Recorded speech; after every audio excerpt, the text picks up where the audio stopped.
Thank you. Thank you. Good evening. I too would like to take this opportunity first to thank the Women's Club as well as the League of Women Voters for hosting this event, and also for the city who has made this facility available. This is, again, a city facility, and we try to make sure that these facilities are available to our community. Before I would go any further, I would like to ask that the Women's Club and the League of Women Voters in the audience give them a round of applause, please.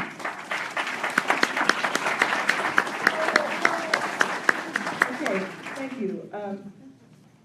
I've been on council starting in 2000, and I have held and stand for election 5 times in the city of Rialto.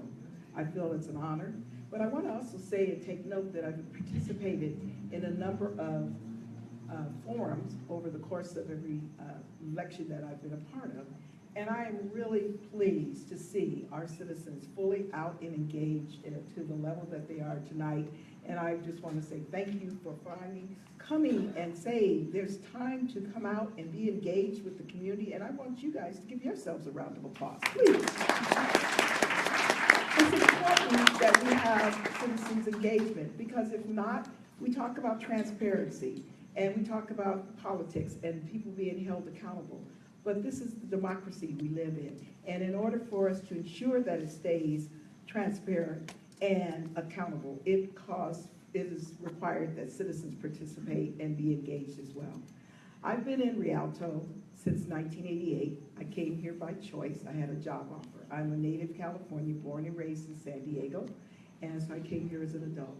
And when I came to Rialto, I had an opportunity to look at a number of cities, including Redlands, Claremont. I was looking at the academic collegiate environment, but I actually chose Rialto because Rialto reminded me so much of the community and neighborhood I grew up in San Diego. I am very happy to be here. I'm very proud of Rialto, and I try to make sure that we instill that kind of pride with our residents, but more importantly, with our youth. I tell them, if you don't stand up for Rialto, who's going to stand up for Rialto? I want to take the opportunity to acknowledge my family here as well. I want to take the opportunity to acknowledge my husband, who has been the strength of my backbone. I don't know if he's left out of the room, Mr. David Rhodes. There he is. He is really behind the scenes. I would like to acknowledge my daughter and my granddaughter, both who are Eisenhower graduates. They both hold their college degrees.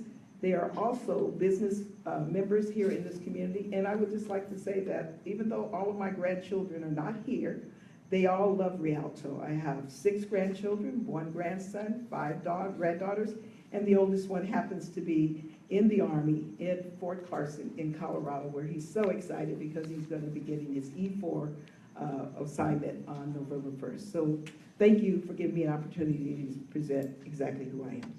Thank you. Now, what do you see then, and we'll start with you, Ms. Robertson, as the most important issue facing Rialto, which the city can address? Well, when I ran to run for mayor, I've always felt that the most important issue for us in our community, being a middle-class community, was having jobs, focusing on jobs, not just quantity of jobs, but a quality of jobs, and having to strengthen our economic base. Rialto has been what they used to refer to as a bedroom community, but we're clearly not a bedroom community. We're over 100,000 citizens plus and growing. So the focus has been to deal with jobs, which also deal with people having the opportunity to have the spendable income that we need to support our economy, support our small businesses, local businesses. I've heard tonight, and yes, I don't disagree. Sadly, we have, for various reasons and decisions in the past, we have not had the economic backbone that we would like to see to sustain ourselves when it comes to restaurants, shopping centers, the types of activities that we would like to have come about in our community. And so we've had to deal with a constant bleed of revenue that goes into other communities. That has been one of the main things that I think when we made a decision to look at the Rialto Airport and change it and turn it into an area where we could generate revenue, economic opportunities, as well as certain types of quality jobs, not just jobs. and bring in a entertainment area. That has been the primary focus, is trying to make sure that the business community developers understand that when you just do the numbers may not bear out in Rialto, but there's clearly a community that will support almost anything that we want to see here in Rialto. Thank you. Mr. Palmer, what do you see as the most important issue facing Rialto? Well, I'm glad you changed that question from earlier, because I believe you posed it earlier to the council members as what is the most important problem that we have. I'm glad you changed that, because I don't see that we have one important issue. We have many challenges in Rialto. And we have challenges starting from how many employees we have at the city. Are we well staffed? We have problems with getting them back to the pay grades that they used to be before our economic downturn. We have challenges on whether our police department is well staffed or not, and if they're well paid. We have challenges on making sure that they are well equipped with the equipment that they need to protect the city of Rialto and our citizens. The same way with our first responders and our fire department. We have challenges on whether or not we're well equipped there, and are we getting the necessary equipment for them to do. Because let's be honest, in the society we're in right now, safety is one of our main concerns of our citizens. And I want our police department and our first responders, fire department, to have the best equipment necessary to protect us. And I want them to be well paid for that service. Then we go on to the economic issues that we have, the challenges we have. We have the last chance in Rialto to really develop Rialto. There are only a certain amount of acreage left that we can develop. Now, certain people want it done really quickly. I'm not one of those people that want it done quickly. I'm not interested in timelines. I'm interested in quality. I want the quality businesses to come in. I don't want to build them fast. I mean, if we want to build fast, I can put up another Walgreens, Burger King, and McDonald's, Starbucks. They can go up all day long. They're ready to go and willing to build right now. I'm willing to wait for the businesses that we really want and the quality. I'm willing to wait for the bowling alleys, the theaters, and the other things that we need, so we don't have to go outside our city to shop. I'm going to stay with you, Mr. Palmer. And again, you've named a lot of different issues, and I was looking for some prioritization. So what is the first thing, if you are elected, what is the first issue that you will strive to deal with? Deal with our employees, making sure that they're well compensated under the budget that we have. Ms. Robertson, what's the first issue you would address if you were reelected? If I'm reelected, I'm going to be addressing how do I create a revenue stream to ensure that I can keep the employees employed and give them whatever is appropriate in terms of compensation. But for me, it's about really having to deal with how do we ensure a revenue stream in our community so that we, one, can talk about eliminating the utility tax on our residents. We will be addressing that within the next year or so.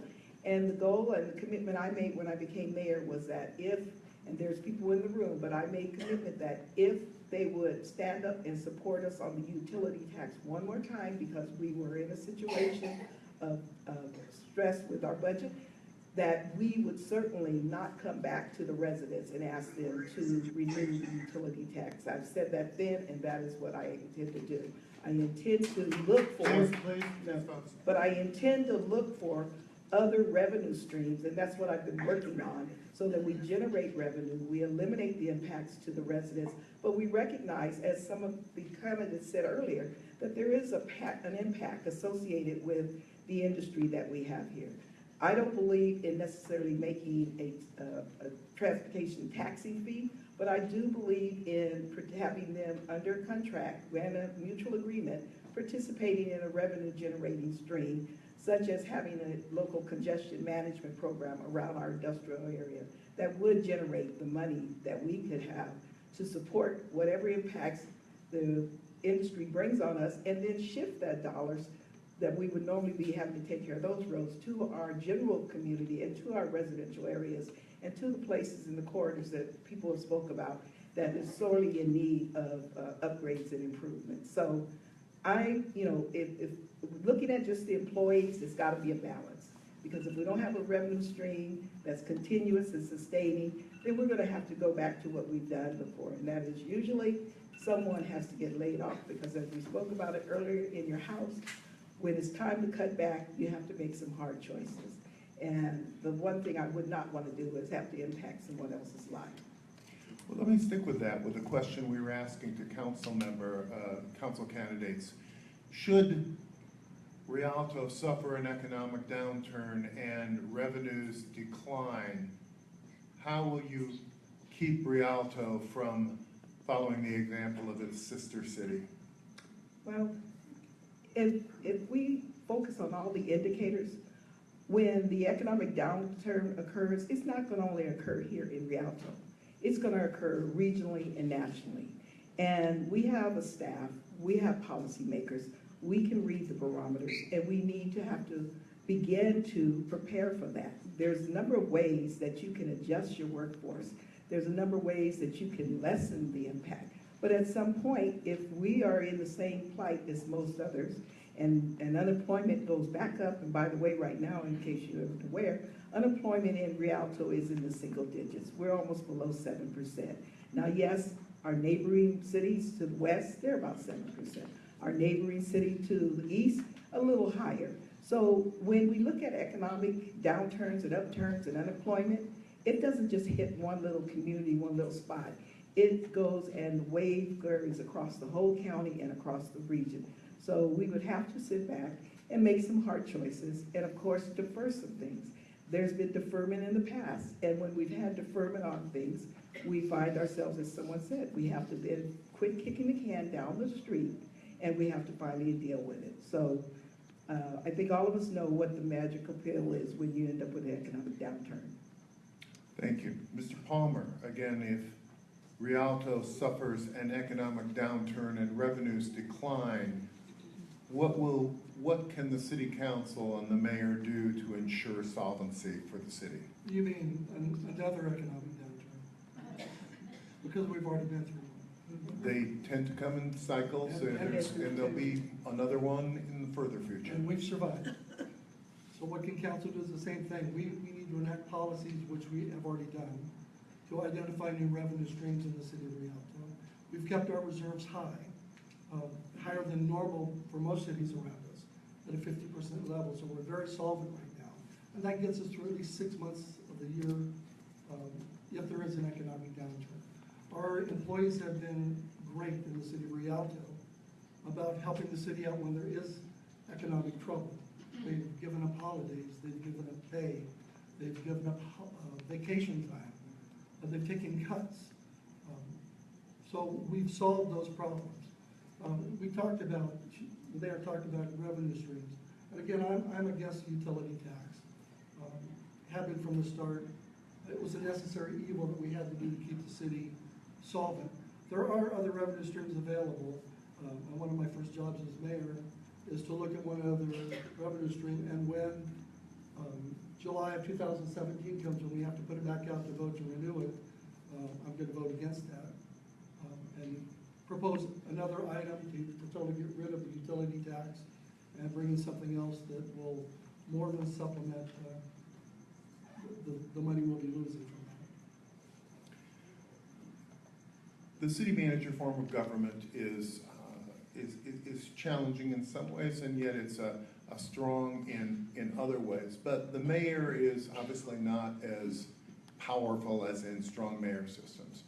Mm-hmm. So, Mr. Palmer, what can you do as mayor to ensure a unified council acting together? What is your ability to unite and lead within the limitations of this structure? Again, we have a weak mayor system. Our mayor, whether it be myself or Mayor Robertson, has no additional power other than the city councilman, other than we run the city meetings and we sign documents and do other things. We're basically the figurehead of the city. It's perception. It's how you treat people. Right now, I have the endorsement of the police department, union, the fire union, the general employees of the city, the teachers of the city of Rialto. It's how you treat people and how you deal with them to bring them together. I encourage people to talk to me. I take their ideas, I listen to them. I'm very inclusive in what I do. I don't segregate, and I wouldn't segregate committees into groups. If anybody's ever assigned to a committee, it would be a rule of mine or a wish that as they come back from those committees, the full council is informed about what's going on, so everybody is included in decision-making on every committee that goes on. Mayor Robertson, what do you attempt to do now in this weak mayor format to lead a united city council? Well, you refer to it as a weak mayor format. It's basically the structure of a general law city, unlike a charter city. And a charter city is where you have a strong mayor, the mayor's full-time, paid full-time, and some of the decisions rest with the mayor. And Councilmember Palmer is correct. We are, besides the mayor's duties, which is presiding over meetings, signing all the contractual arrangements that the city enter into, and serving as the chief spokesperson or representative of the community. We have to find ways where we look at things that are consensus and find ways to come to common ground. Ideally, it's great when we have a unanimous vote on everything, and if you look at our record, our voting record, it's pretty much been, I would say 90% of the time, if not 95, unanimous. My colleague here speaks to the endorsements that you have, and I think that's admirable on his part. But I also know that yesterday, I had two of the members of the police department come into my office of the executive board and say, Mayor, we just want to thank you for being as supportive and being supportive of a constant unanimous vote for anything that we want. Because I have, if you check my record, I have supported our law enforcement and our public safety on everything they need in order to do their job. It has never been a vote against them. Have I voted against not giving 3% at 50 for the public law enforcement? Yes, I absolutely did, because I knew how it was going to impact the city's budget significantly, and it did. But I didn't dwell on it, I moved on, and we began to figure out how to absorb it and how to deal with it. And those are the things you have to move on. Some you win, some you lose, but you continue to move forward in the best interest of the community. Thank you. Ms. Robertson, what would you say is the major philosophical or ideological difference between you and your opponent? Well, probably because my whole thing is about serving my community. I'm out and about with the community. I focus on the community. I'm there all the time. I'm available to the public. The door is open. We are open Monday through Thursday, closed on Friday. I have office hours Tuesday through Thursday, and I reserve the Monday and Friday to take care of personal matters. Obviously, the city's closed. But even on those days, I'm available to be out and about and to assist the community. I'm not just in the office, but I'm initiating. I have a vision for our youth and things I want to see done and have them engaged and have them feel like they're empowered by knowing what city government's all about. So a number of programs that I've started that's focused on the youth in collaboration with the school district, like the Rialto Aerospace program. We're getting ready to graduate our 4th class next week. A number of summer programs with our youth. Had the pleasures of taking our kids off to JPL. Let me push Yes. you just a little bit to Sure. say, again, what differentiates you? There's many wonderful things you're doing. How do we know the difference? What's the difference between you and your opponent?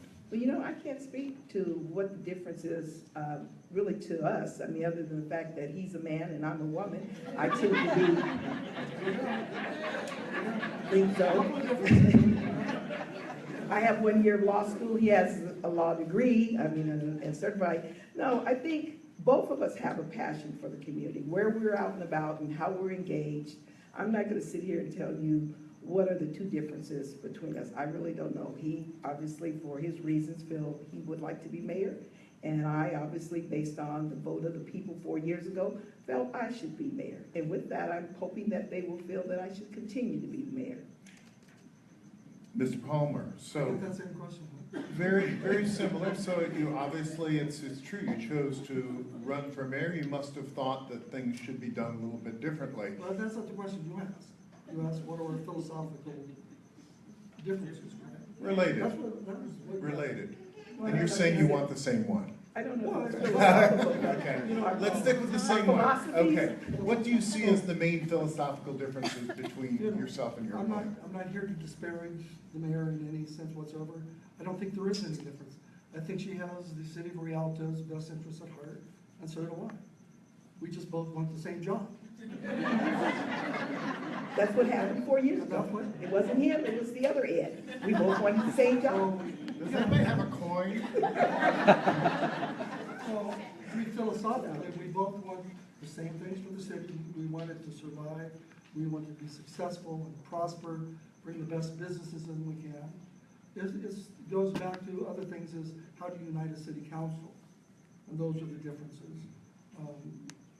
Maybe just a perception of how you treat people. There was a fairly strong agreement in the council candidates that Rialto does have a homelessness issue. Hey, what? A homelessness issue. Do you agree with that? And if so, what would you think the city can do to address it? Well, we do have a homelessness issue, and it's tied with the mental health issue also. So we need to address the mental health issue first, which will help take care of the homeless issue. The city has implemented already programs in the police department to address and contact the homeless people and the mental health problem. As a city, we can't do much. As a city, we don't have the funds available to build homes for them or to move them or to get them help. But what we do have is the ability to contact our state legislators and the congressional leaders to find funding to help do that. Look, I'm a veteran, and there are a lot of veterans on the street right now. A lot of them are homeless. A lot of them need help. There are families out there. A lot of them are out there that have been released from prison by Governor Brown lately. They're there. They need help. We're doing the best we can. We don't have the resources to do it all, but we have the resources to find them help. Ms. Robertson? Same question? Same question. Do we have an issue of homelessness in Rialto? And if so, what can the city do to address it? Well, yes, we do have an issue of homelessness in Rialto and also in our surrounding communities, as well as in this county. And addressing it is, of course, trying to do whatever we can on a daily basis to see what we can do to serve and assist them with getting them back in to the mainstream. But we have to recognize, as I think some of the candidates said earlier, there are some who are chronic homeless. They've chose, that's where they want to be. There's some who have, by economic unfortune, have slipped out of the home. I just spoke with someone today at our farmer's market who lost their home, and essentially now they are basically, they're a vendor, but they're basically still homeless because they're sharing a house with their relatives over in Redlands. There's different levels or degrees of it, but one of it is having some of the resources available in our community and working with them and bringing them together. Our faith-based communities, our community-based organizations. We have one right on Riverside Avenue, which is the Center for Transitional Lifestyle Living. It's right at 355 North Riverside Avenue.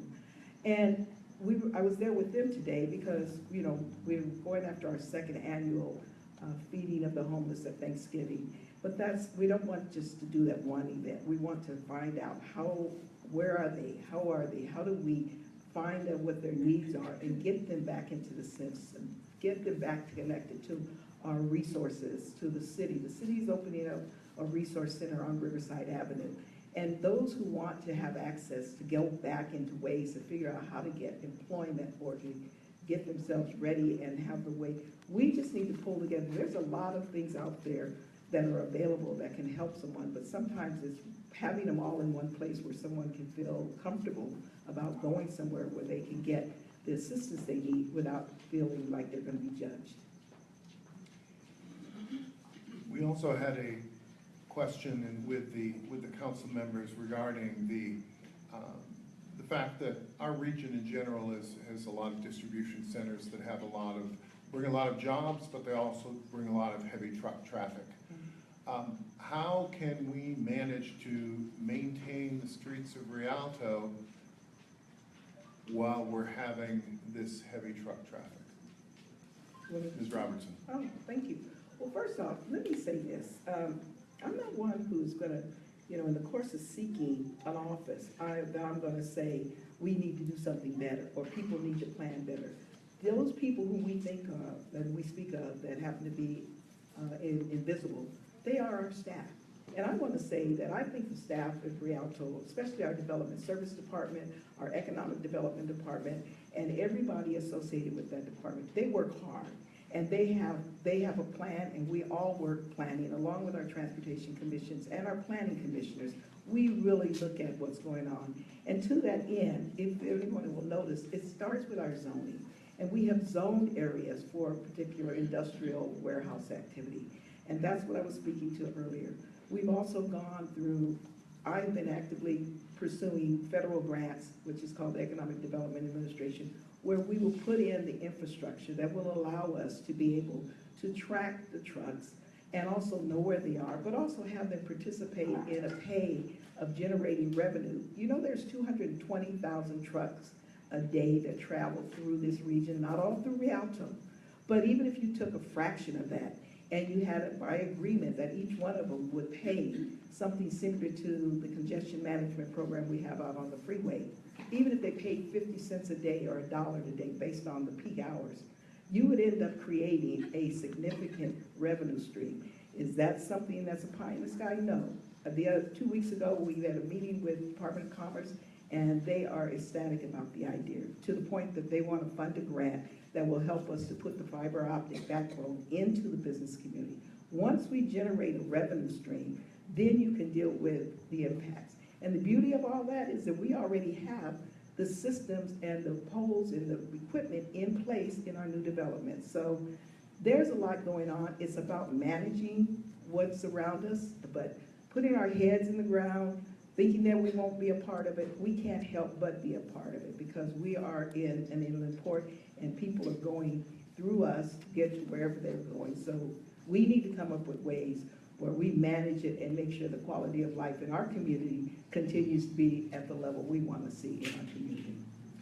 Mr. Palmer, same question. The distribution centers bring jobs and revenue, and they also bring heavy traffic and wear and tear on the roads. How would you deal with that? They bring heavy trucks, absolutely. Well, developers in these warehouses also pay big development fees. There should be a way, and we're going to look into it, where the road system and what we put down the asphalt has to be made thicker so that we don't always damage the roads by these big trucks. Now they're on roadways already where there's designated routes from the warehouses to the freeways already. So it's just necessary for us. Oh, I just lost that train of thought. Yeah. That's called old age, I think. It's called truck routes. We were talking about ideological differences. Yes. And he's the younger of the two. I'm the elder. Okay. Okay. No, they already pay development fees in order to improve the roads anyway. The mayor is correct. We already have things in place. Damn. Let me finish it for you. No, we have a developer fee. I just pulled the Donald Trump on us. Uh-oh. Look out. Look out. Be okay? Watch it. Okay, well. But I'll tell you this, I'm not in favor of. Can you come back to that question? Road tax. I'm not in favor of road tax. I'm not in favor of a trip charge. We just need to develop our roads in a better manner so that they don't denigrate with the traffic that's on them. You're correct. They bring tons of jobs to our city, lots of tax money, revenue that comes in. The trickle-down economics that go from them is amazing. Look, having these big box warehouses, I may be one of the only ones that think big boxes are better for the city than a lot of residential. Residential is, even though we need residential, and quality residential, the big boxes use up less revenue for our city and police and fire services. They have higher tax revenues that come to the city. We'll go to our closing statements now, and each of you will have 3 minutes. 3 minutes to make your final closing statements. And we started with Mr. Palmer, so let's start with Ms. Robertson. Thank you. And I also want to take the opportunity to thank you, Professor Anderson, for coming out and being a part of this and bringing our candidates forum to a new level by having Cal State San Bernardino in the house. So thank you very much. And for the ability to have this tape. You know, as I think everybody in here, it's an either or choice. Seems like that's what's happening at the national level too. But I'm on the ballot, my colleagues on the ballot. And we have different visions. We have an interest in our community. Both of us have an interest in the community moving forward. From the time I've come to Rialto, and my first campaign in 1992 was dealing with diversity and the fact that we are a very diverse community. We have a very number of different cultures. And if we work together, as I feel we always should and can, and be inclusive, we can come up with a common goal for this community. And so that's where I'm at. If I'm on November 9th, not the mayor, life goes on. I will be doing other things in the city of Rialto because I have started a number of things in this city that I don't envision seeing them stop. One of the things is really driving a point with our youth, our young adults in the high schools, and anyone about Rialto pride. I think one of the candidates acknowledged and said it. I do tell everyone, and it's listed, I believe Rialto is the jewel of the Inland Empire. And I believe that because we are basing blue-collar, average working people wanting to make sure we make the best for our community. We don't have anything that we can look to and point to. We don't have the University of Redlands. We don't have Cal State San Bernardino. We don't have a symphony. We don't have this. We don't have that. But we have people who actually love this city. And I enjoy this city. And I enjoy the fact that people can get out and walk and be about this city. And the fact that, and I applaud our police department. And I applaud our crime rate is down. We're the lowest in the county. And possibly really low in the nation. So we're all doing the right thing, and it's because they've got the tools, the technology, and when you have tools and technology and you're working smart, you won't make dumb decisions. So I look forward to returning as the mayor of the city of Rialto November 8th. Thank you. Thank you, Ms. Robertson. Thanks. We'll applaud for them both at the end, please. Or you can applaud for me more when I get there. Mr. Palmer, your closing statement. I'm Ed Palmer. I've lived in Rialto for 54 years now. I came here when I was 12 years old from the heart of the Ozarks in Missouri. 6th grade, went to Boyd Elementary School, to Rialto Middle School, went to Eisenhower Junior High. Everybody's gonna say, there's no Eisenhower Junior High. It was then. Yes, 1966 was the last year, and I went to Eisenhower High School. I've lived in this community and made it a part of my community for my entire life that I've been here. I have businesses in Rialto, and my goal was to build a business and make it so good that people come in and say, wow, this business doesn't belong in the city of Rialto. It belongs in Pasadena, or Redlands, or Rancho. And they've done that, and I've told them the same thing. No, it belongs in Rialto, because we deserve the best. My vision was always that the person next to me would improve their business the same way. Now, I want to thank the Women's Club for having this forum tonight. It's been great the whole night. I want to thank everybody that came out. It's almost 9 o'clock, time for The Voice, I think. That was last night. Thank you all for being here. I want to thank the citizens for electing me 8 years ago to sit on the city council. I want to thank them 4 years ago for re-electing me to the city council. I've done my job, and I told my wife, look, 8 years is enough. It's like a marathon race, you know? Politics shouldn't be forever. We shouldn't stay on forever and ever. It's like a marathon. When you get to the end of your race, you have to baton off to somebody else, somebody younger, somebody faster than you are. And I told my wife, you know, I think I'm done. But then she said one thing to me. She said, you know what? If you're not rowing the boat, you're rocking the boat. And I knew that if I wasn't on council one more time to run as the mayor, I would be the one rocking the boat. And I'd rather be the one rolling the boat. Well, thank you, Mr. Palmer and Ms. Robertson. Let's give both the mayoral candidates a round of applause.